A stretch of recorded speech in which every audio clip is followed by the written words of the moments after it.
Today we are going to see principle of operation of three-phase induction motor. Okay, so before going to learn it, we have to know about few things. Okay, so I am going to explain about Faraday's laws. Okay, so these are the fundamental laws for every electrical machine to work. Okay, there are two laws: Faraday's first law of electromagnetic induction and Faraday's second law of electromagnetic induction. Let us see what is the statement of first law. So, what is the statement of first law? The first law of Faraday's induction, electromagnetic induction, states that when there is a relative motion between magnetic field and conductor, an EMF will be induced in the conductor. When there is a relative motion between conductor and magnetic field, an EMF will be induced in the conductor across the terminals of the conductor.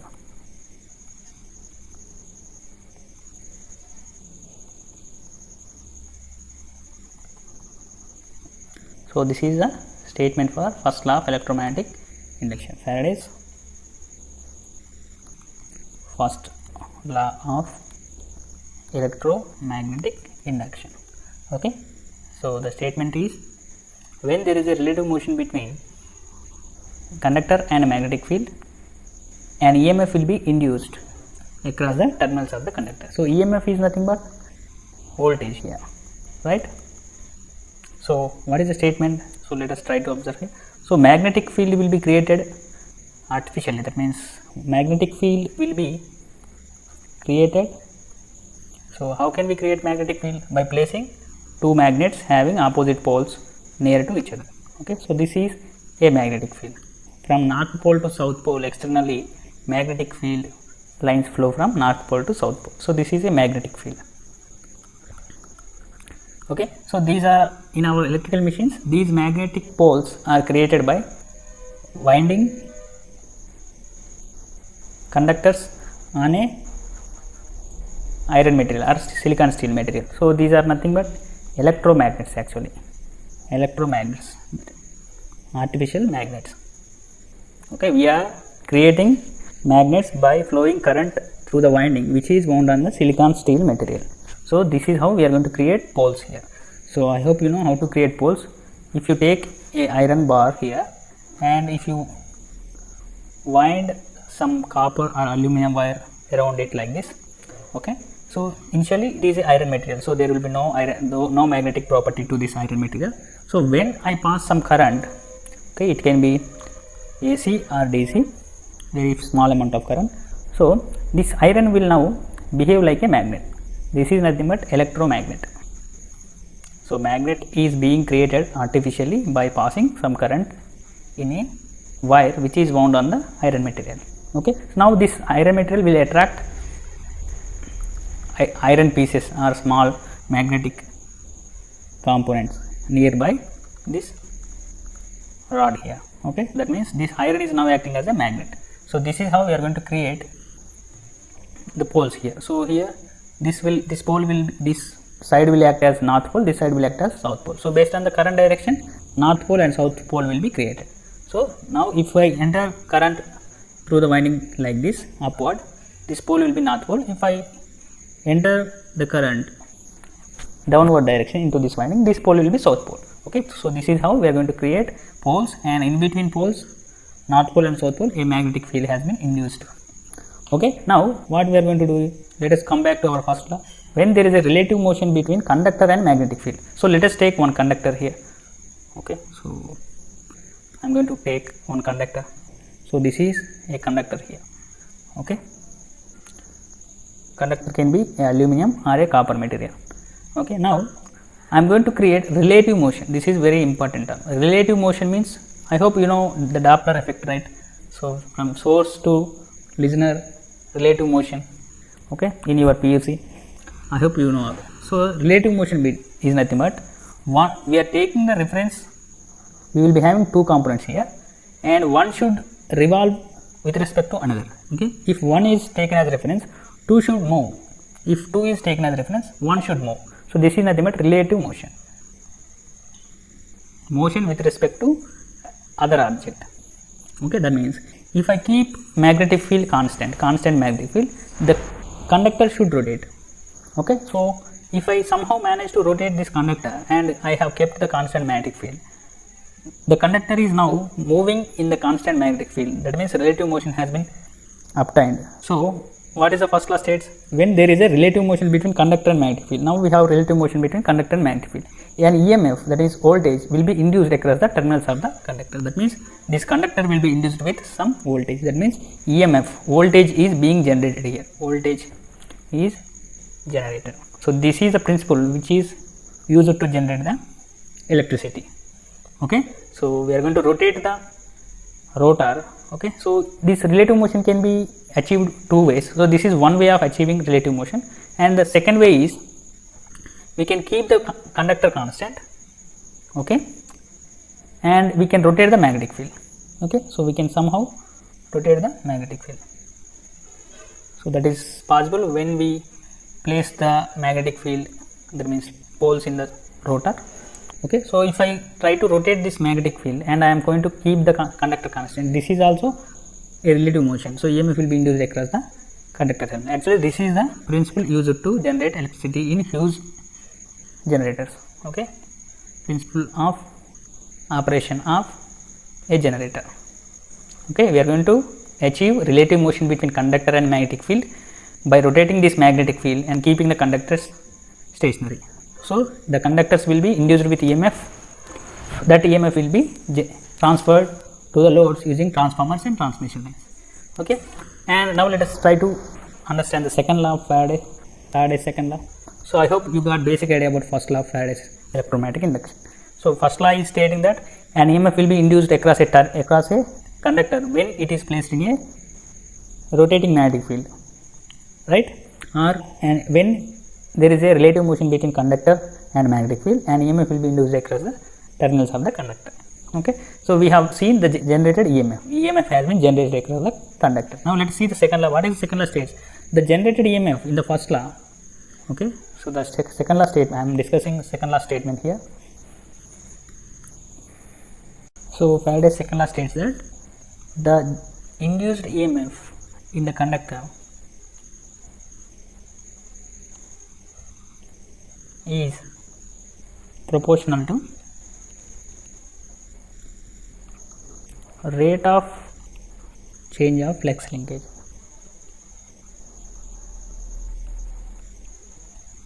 Okay, so that means here we are having some flux. Magnetic field is nothing but flux, right? So I am denoting flux with pi. Okay, so here the second law of Faraday states that the induced EMF is denoted with E. Let us say E is induced EMF. Okay, and let us say pi is the flux. So this will be pi m sin omega t instantaneous value. So if we are supplying AC to the induction motor, so the flux will be AC. Okay, now so the statement is the induced EMF is proportional to rate of change of flux linkage. That means E induced EMF is proportional to rate of change of flux linkage. That means rate of change of flux linkage is d by dt and into pi. Okay, so this is the second law of electromagnetic induction. Faraday's second law of electromagnetic induction. The induced EMF E is proportional to rate of change of flux linkage. Okay. Okay.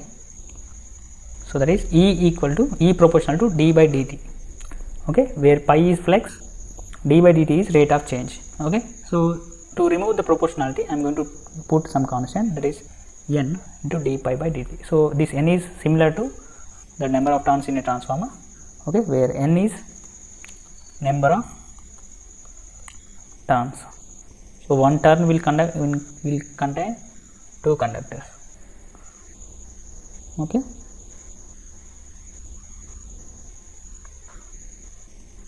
That means Z equal to Z is number of turns, Z is number of conductors, and Z equal to 2 times 1 turn, because 1 turn contains 2 conductors. Okay. So this is another relation. So this is the EMF induced in a AC machine generally. So there is extra sign you will get, that is minus. This is to represent the Lenz law actually. Okay, that we are going to discuss in the next class. Lenz law. Okay, so the EMF induced is proportional to d pi by dt. To remove the proportionality, I am keeping a constant, and to represent the Lenz law, I am putting a minus before.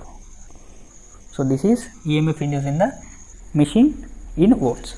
So these are the Faraday's laws of electromagnetic induction. First law is stating that when there is a relative motion between conductor and a magnetic field, an EMF will be induced across the terminals of the conductor. Okay, so the relative motion can be achieved by two ways. First one is by keeping the magnetic conductor constant and rotating the magnetic field, and second one is by keeping the magnetic field constant and rotating the conductor. Okay, you can rotate either of the things and you can keep one constant. Okay, so keeping one constant and rotating other with respect to first one. So that is first law of electromagnetic induction. And second law stating that the induced EMF is proportional to rate of change of flux linkage. EMF E and flux is pi, E proportional to d pi by dt. So to represent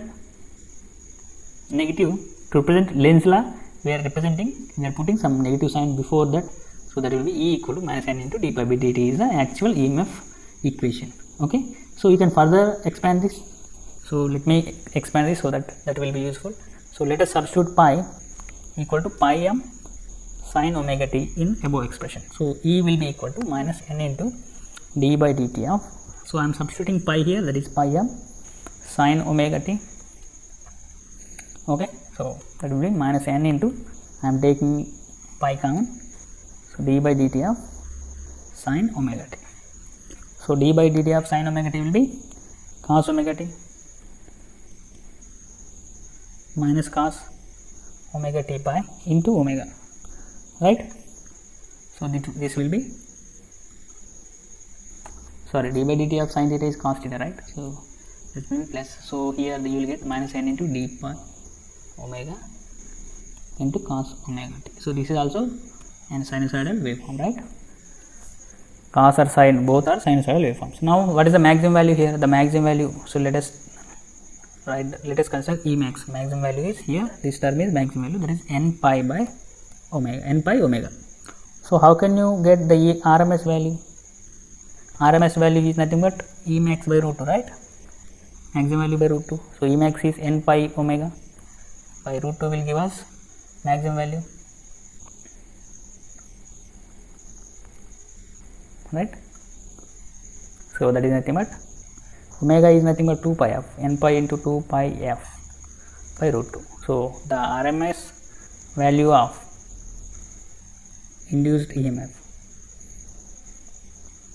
equal to 4.44 n pi f in volts. Okay, so this is EMF equation of any AC machine. Okay, EMF equation.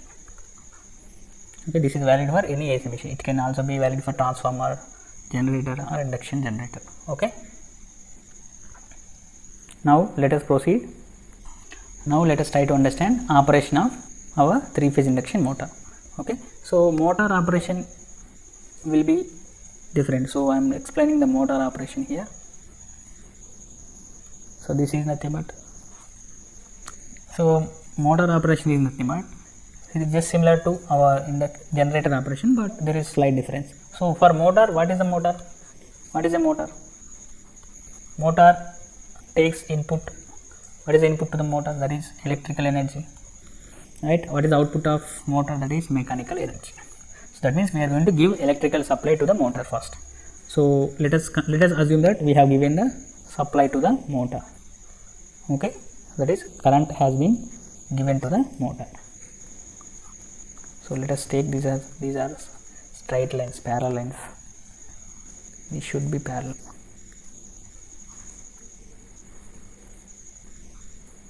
Okay, so this is a magnetic field. Let us assume it's a magnetic field from north pole to south pole. Now we have a conductor placed in the magnetic field like this. Okay, we have conductor like this. This is our conductor, but we have given electrical supply to this conductor. That means a current will flow through this conductor. Now what happens here is, when a current carrying conductor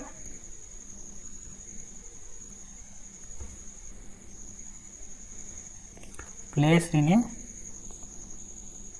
magnetic field,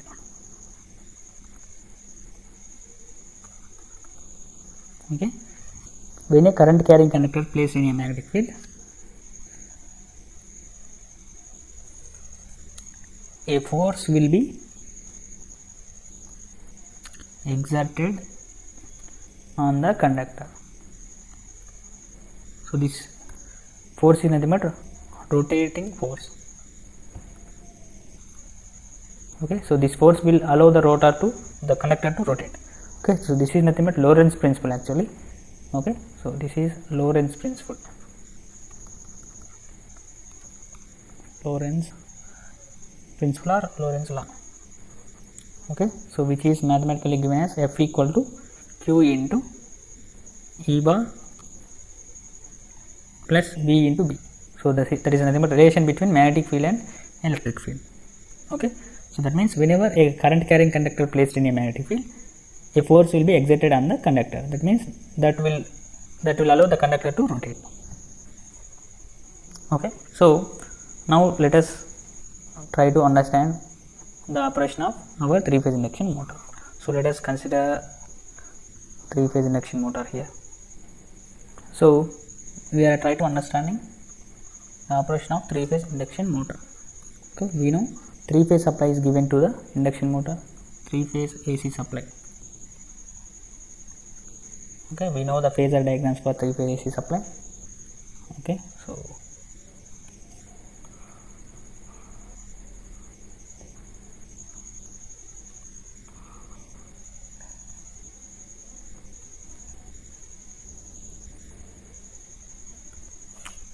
here we are going to apply 3-phase AC supply to our 3-phase induction motor. So let us assume this is 3-phase induction motor.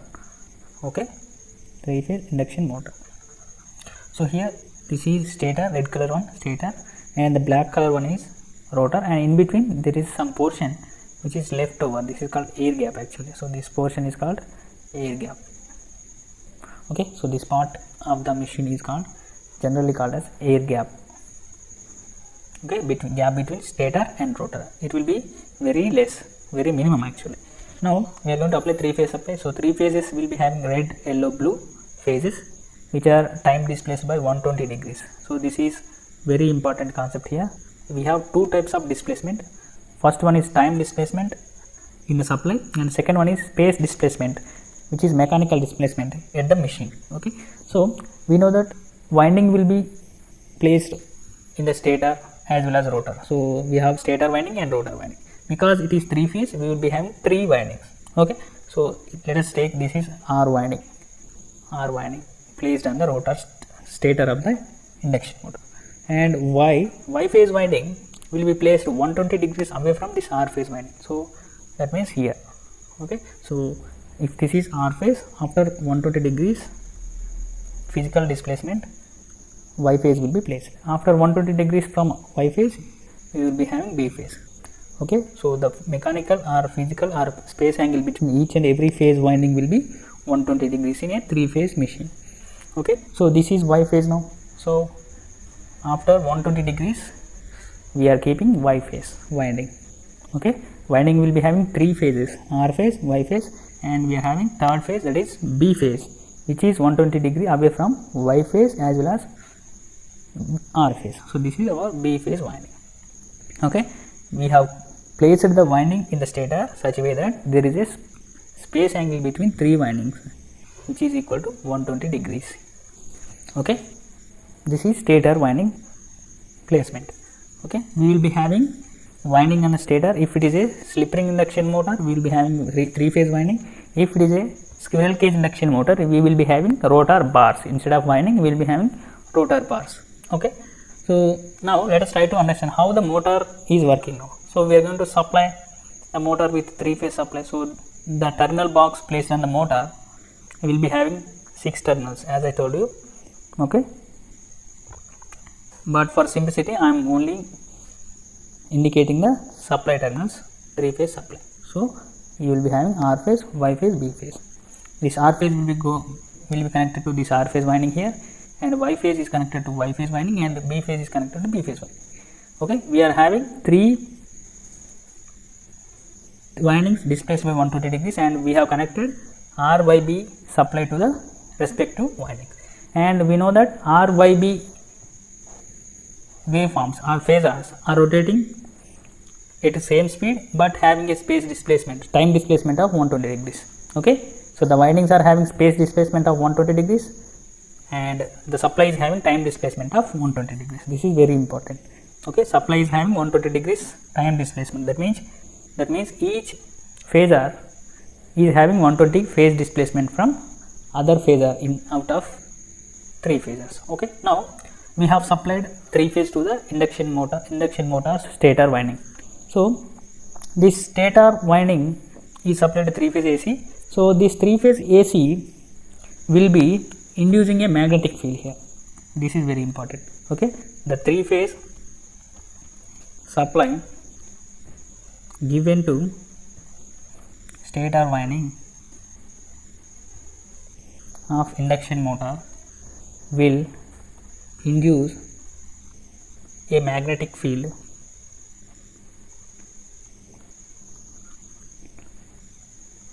in the stator. Okay, because the magnetic field will be induced because of electromagnetic property of the material, because we are using silicon steel. Okay, and the conductor is placed in slots such that this current through the windings will make the slots or respective slots, the respective phase will be creating the respective pole. That means, so we are passing some current through the winding, so that winding will cause magnetic poles to be created. So this magnetic field will produce a magnetic field, right? These magnetic poles created by the current flowing through the conductors of the stator will induce some magnetic field in the stator. So this magnetic field will be rotating in nature, because we know that the phasors are continuously moving forward. The magnetic field will be rotating magnetic field. Okay, if magnetic field is generated in the stator because of the AC supply, and that magnetic field is nothing but rotating magnetic field in the stator. So that's why it is called stator rotating magnetic field. That is, in short form, it is called stator RMF. A rotating magnetic field is induced in the stator. Okay, so now a magnetic field is being induced in the stator. So this magnetic field will link with the rotor conductors, because rotor is also having some conductors. Okay, so this magnetic field will be linked with the rotor conductors according to by mutual induction principle. Mutual induction.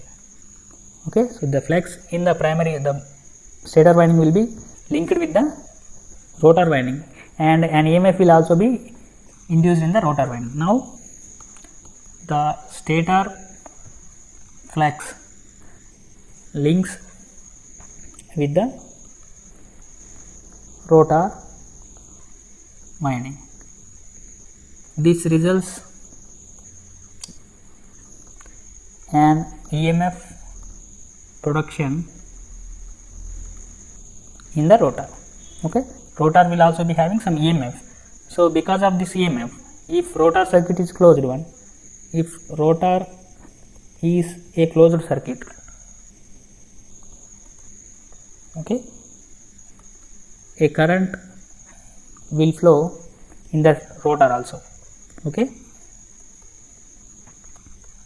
I hope you understand. So we are giving the supply to the stator, and an EMF, a magnetic field is being created in the stator. This magnetic field is linking with the rotor conductors. That rotor conductors developing some EMF across the terminals of the rotor winding, and if the rotor circuit is a closed one, a current will flow in the rotor winding. A current will, here now the current is flowing in the rotor winding. So this current will cause some magnetic field. Rotor currents are nothing but rotor winding currents.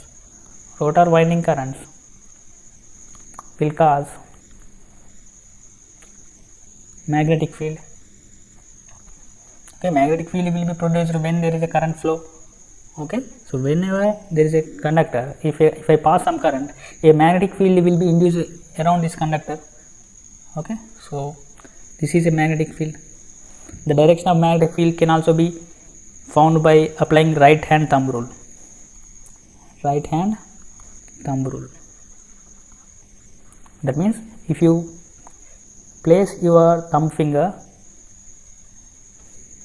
in the direction of current and you have to keep your hand like this, 4 fingers, right? Yes, like this.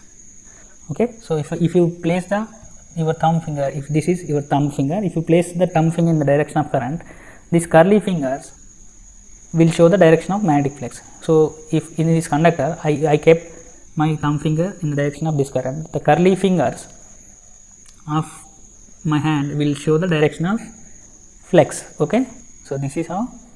So you are going to keep the hand like this. Okay, so you are going to curl the fingers like this. Okay, so I am going to keep the thumb in the direction of current. So these curly fingers will show the direction of flux here. So if I put some conductor here, so this is a conductor and I assume this is the current flow. So here the thumb finger indicates the direction of current and the curly fingers are indicating the flux produced around that conductor. So this is nothing but right hand thumb rule. So we can know the direction of flux in a conductor when a current is flowing through it. Okay. Now let us go forward. So we have a magnetic field in the rotor also now, right? We have stator magnetic field earlier, now we are having rotor magnetic field. That means rotor is having a magnetic field now. This is called rotor rotating magnetic field, rotor RMF. Okay, so now earlier we had stator RMF, now we are having rotor RMF, stator RMF and rotor rotating magnetic field. Okay, and here one more important theory is to create or to generate a torque, create a torque. Torque is nothing but twisting force. Okay, so if I consider a conductor like this, okay, so this torque will try to twist this conductor in either directions. Okay, so this on the upper side it will try to rotate the conductor in the clockwise direction, and in the downside also it will try to rotate the conductor in clockwise direction. So there is a force, there will be a force acting on the conductor to rotate in a certain direction. This is nothing but torque. To produce torque we need two rotating magnetic fields, two RMFs, and they must be having some displacement, time displacement of, so if 90 degrees will be good enough, and if you keep somehow some time displacement between these two RMFs, we need two RMFs and time displacement between the RMFs. Okay, we have two RMFs. Okay, one point is valid now to generate torque, and we need to create time displacement between two rotating magnetic fields. Okay, so in induction machine there will be a time displacement between stator and rotor RMFs. Okay, by default there will be a time displacement between stator and rotor RMF, because rotor RMF is being generated after the stator RMF. That's why there will be a time displacement. Okay, now there is a chance to produce torque in the machine. Okay, stator and rotor RMFs. Okay, now torque is produced by two RMFs. Okay, so this torque will try to twist the rotor and the rotor will be rotated. Now the rotor will be rotated. So this is how a motor works. We are giving a 3-phase supply first, then stator will be inducing with some RMF, stator RMF. Okay, so this stator RMF will be linked with rotor, so there will be another RMF, that is rotor RMF. Okay, so we have 2 RMFs with some space displacement, let us say pi. Okay, now we have valid conditions to generate torque. That means we have 2 RMFs and having some time displacement between them. So torque will be induced, torque will be generated. This torque will rotate the rotor. So rotor will be rotated. Okay, when you switch on a 3-phase AC supply onto the induction motor, so this is the process happening. First, stator is generating some rotating magnetic field, and this rotating magnetic field will be linked with rotor, rotating magnetic linked with rotor. Then rotor will be having some EMF. That EMF will cause some current to flow in the rotor if the rotor is short circuited or closed path is having, if the rotor is having closed path. So this current will induce some magnetic field, that is rotor rotating magnetic field. Now we have valid conditions to generate torque, that means 2 RMFs with some time displacement, that is pi. So the torque will be generated, and this torque will try to rotate the rotor conductors, then the rotor will be rotated. This is our motor operation. That means we are giving electrical energy as input, and this rotation is nothing but mechanical energy. That means we are converting this electrical energy, which is input energy, to the mechanical energy, which is output energy. Okay, so this is the operating principle of a operation of a motor, 3-phase induction motor. Okay, so I hope you understand. Thank you.